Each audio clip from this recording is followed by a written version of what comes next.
Okay, so Auntie Diaries. I don't know why I want to call it aunties, like aunties. I think only people could understand that reference. Um, anyway, before I talk about Auntie Diaries, Lord, you guys are gonna let me get away with this. The album introduction. So someone posted somewhere mid April that Kendrick stopped making music. Then that's how Jackie has said tech counts. For that, I take a break. Tech counts. So, Brother Tech 9, I've been inducted into hip hop. African tech counts. Tech counts. Uh, Thank you.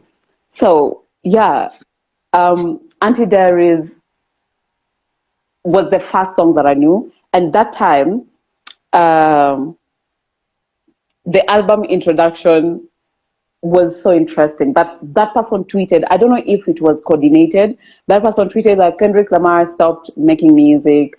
And then that tweet was quote retweeted with Kendrick Lamar is releasing his music in. Yeah. And so people thought that, oh, if we just tell artists that they've stopped music, they'll. And then people tried doing that to Rihanna. I don't think it didn't work. Like, I think she might just push that album another year or two. Yeah, push that album another year or I know two. the tweet you're saying. Yeah, Because ilikuwa SK someone ali tweet in February maybe 18, and then yeah. in April Kendrick ali quote tweet Quote retweet, the yes. website. Yeah. And so, Anti Diaries is what I got to find out first. And it mattered to me because that's why I told you, like, when he fumbled is when I got to listen to his music, which I feel so bad about that. I went there because I wanted to know how did he fumble? And first, like DMB said, it is a path very few hip hoppers ever want to go through. Like, hip hoppers don't like talking about violence, except Eminem when he's talking about how violent he can be, tie you to the bed and set the house on fire. And then hip hoppers don't like talking about LGBTQIA community at all. They do not like it. Why? Because these are the things that threaten the belief system of violence that they have going on in the hip hop culture. And so Kendrick, following this path, really got me interested. Like, okay, so what is he going to talk about? Like, how is he going to handle this? And I really tried to avoid people's analysis of it because the moment I realized that he talked about transness, that's personal. So I need to stay away from it. I need to like find other things, mind my business. But every time I kept going back, considering that most of my Twitter, the people I follow and the people who follow me are actually part of the queer community. So I was really interested to know like what they thought about it. So I went and looked for the lyrics. My way of not contributing a view, because I know when I start listening to it, I want to listen like 10 times with different aesthetics, keep changing. Maybe I didn't like it because I listened to it when I was on the bed, and now go look for a place to sit, like go sit on, look for places that I could listen to this. And after every lesson, which happened mostly yesterday on Sunday, after every lesson, I came back with the same feeling. Maybe more and better analysis, maybe more patience, but I came back with the same feeling. The feeling was constant. And that feeling is Kendrick had no business doing that song. I know as queer people, the constant thing we're always told is be grateful that someone actually tweeted that, be very grateful that such a big rapper decided to handle your issues. First, it's not our issues. Now, you're told that so that you don't have to ever deal with yourselves or your systems. It's not our issues.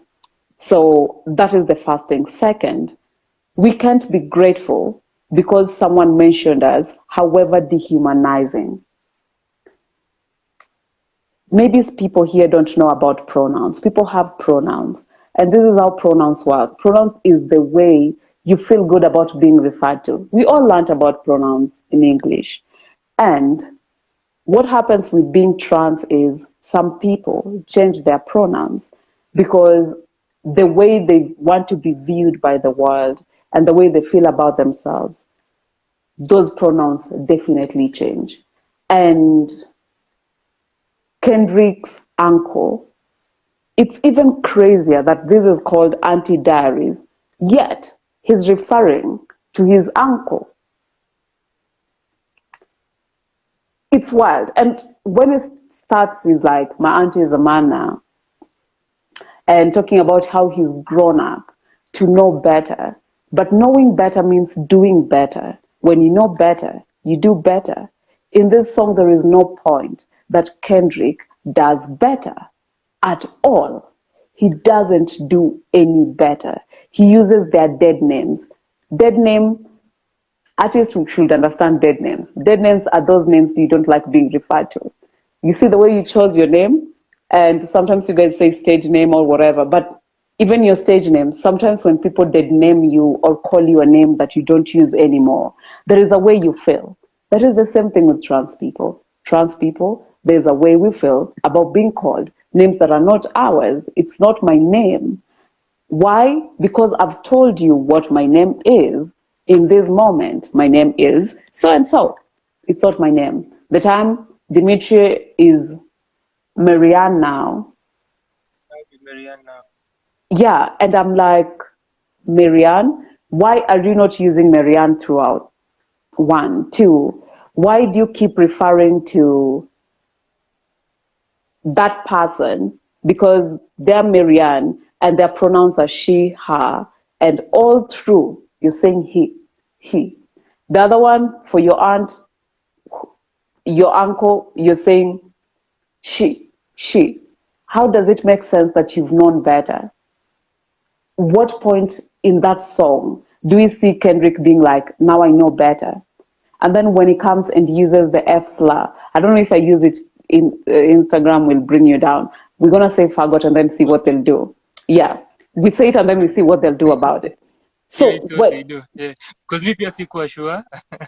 I think sijui ka Instagram nini zao recognize. YouTube most definitely. Instagram sijui. But umeisema okay sijui. we wait.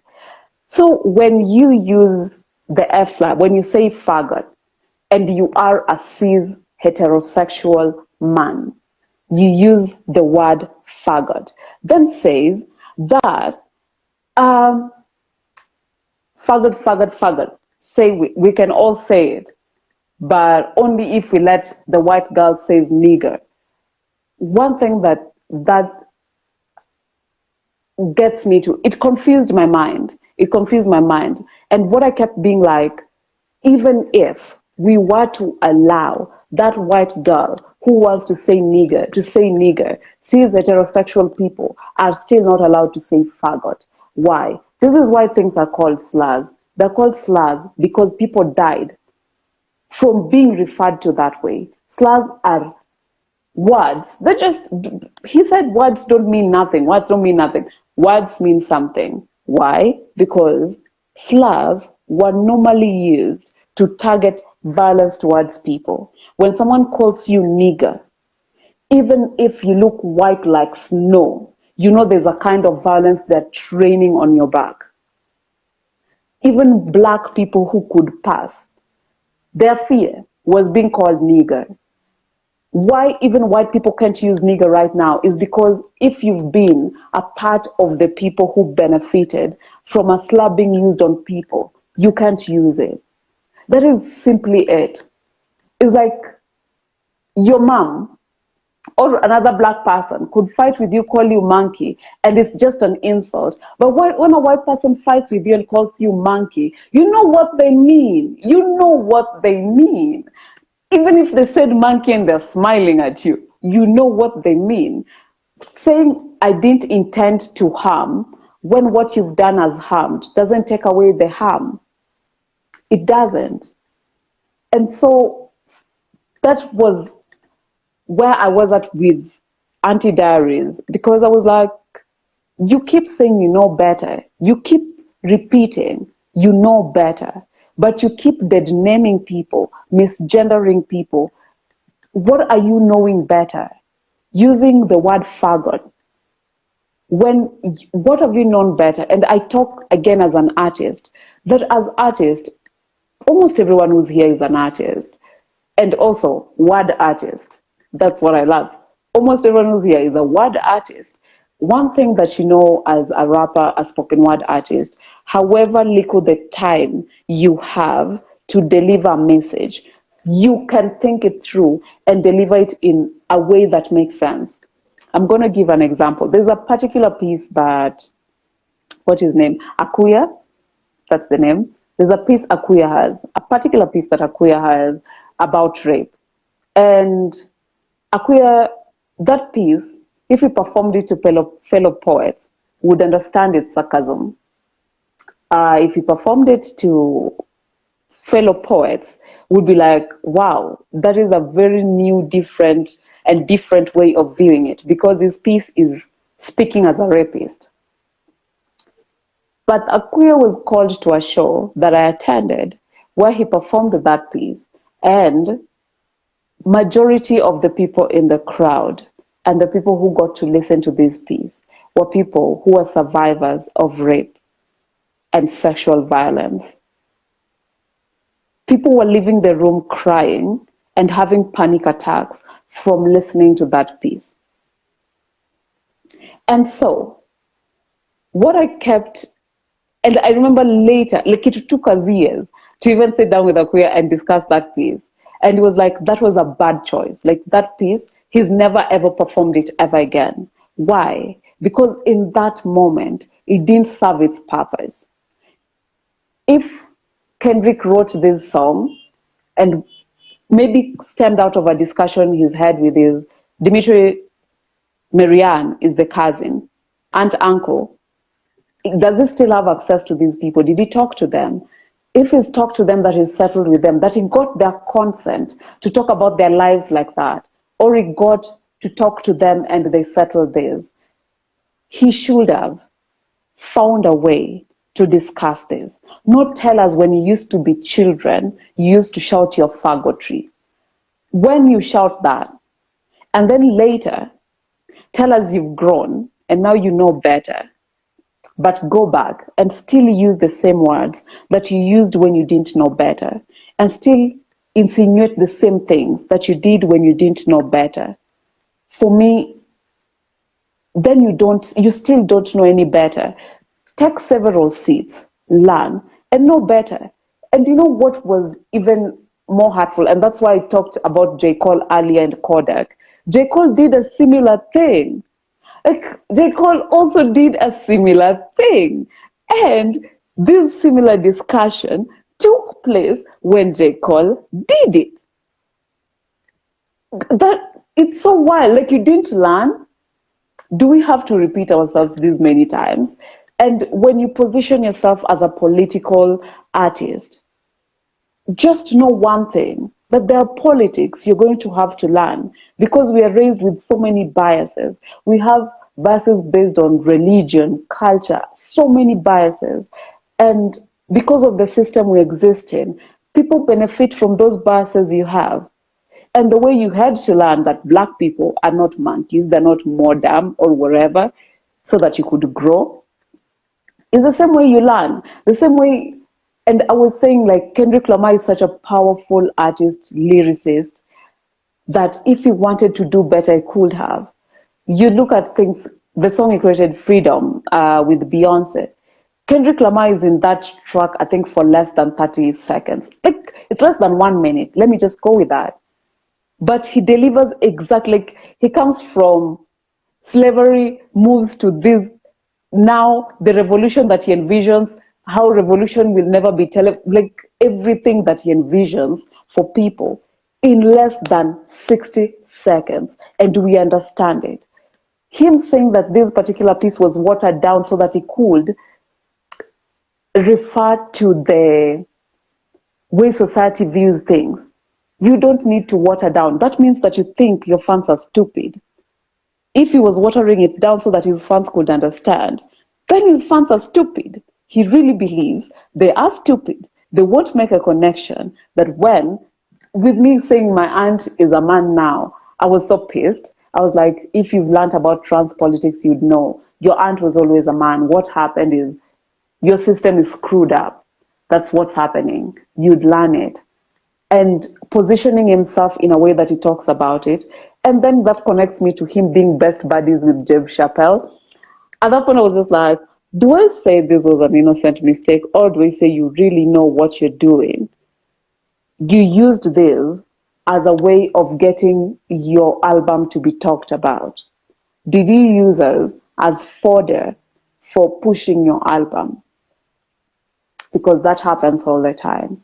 Dave Chappelle keeps his controversies about trans people because it keeps his shows selling. He does that. The other day, even like being like, people don't know right now if he was actually attacked. He said a trans person attacked him, only for people to check and realize, no, it wasn't a trans person who attacked him on stage. It was a white supremacist. So, in that moment, that even lies that we attacked him on stage, is he using this just to get his fans? Because he knew that the queer community was going to react. Like right now in America, they're facing the worst retrogressive laws ever on women and queer people. If you say anything out of pocket in that moment, people are going to react. They're going to want to say something. So did he use that to get people to say things, to push his album? Which if he did, I'm so hurt. Like, I was already disappointed in him. I just didn't think there would be a new law if he did that. But if it was an honest mistake, I really hope he rectifies it. But people telling us, like, I hope he regrets involving you guys in his album. He didn't involve us. Involving queer people in his album would have been having a queer feature. Like, there's so many queer people in the hip hop industry could have done that so easily, who are as talented, who are equally talented. He could have had so many, like there are even queer women. Like he could have had so many queer people featured in his album if that's the message. Even for that particular piece, he could have easily had a trans person because there's so many of them. He could have easily worked with a trans person in that piece and not made the same mistake. But he decided and he made a choice to go ahead and do that. Every feeling that I felt when listening to the Hard Part 5, it felt like he just prepared me for this eventual heartbreak. And it was really heartbreaking to listen to that particular piece. With Kodak, I was just like, dude, what? So that is it. Different forms of violence happening at the same time in one album. So what now? What now? What are we supposed to take from this? Are you being an ally? Are you just telling us your story? And I respect that it's his story. It's his aunt, his people, so he gets to do whatever he wants. But this is it.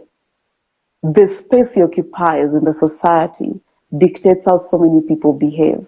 That is the thing about having a fandom. He has a fandom that when he released his album, Apple and Spotify experienced almost like 1 hour of delay because of the so many people who are going to just, like, he fucks up the internet when he releases a statement.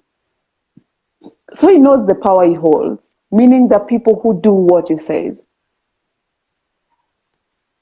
So what now? What are we supposed to do? What are we supposed to think about his work? I really think Auntie Diaries ruined my experience of this, an experience that I didn't think I was even going to have because I didn't think I was going to listen to the album anyway. But listening to it, I would listen to like 4 songs and then go back to Auntie Diaries because I thought that I missed something. I thought I was overthinking it, overanalyzing it, but I realized that if you position yourself as a political figure, we will analyze you politically. Having fun be damned. We will analyze you politically. And if we analyze you by your politics, Not even politics we made up, by what you keep saying, by your politics. And we find you're speaking out of your ass, we will tell you so. Yeah.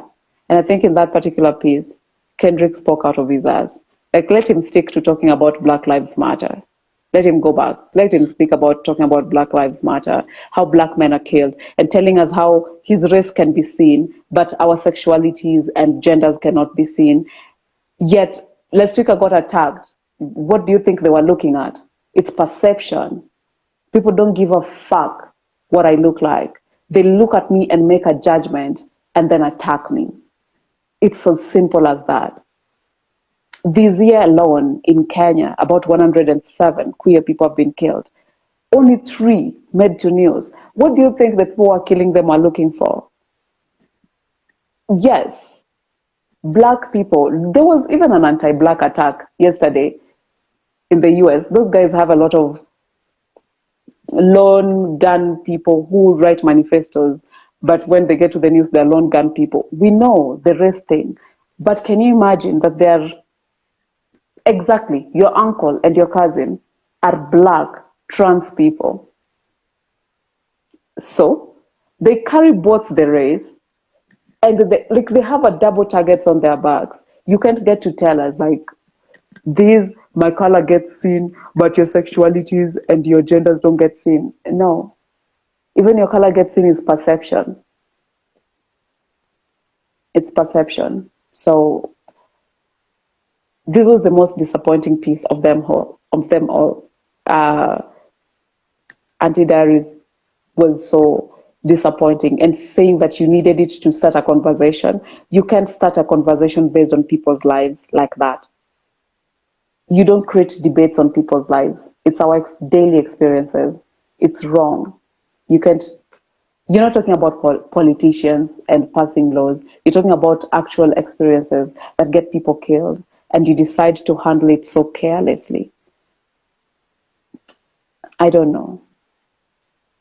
And also Jay-Z 444.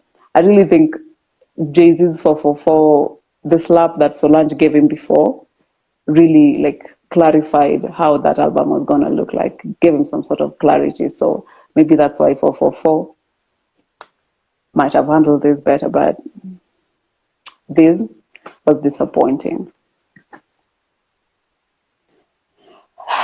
My rant is done. I can start breathing.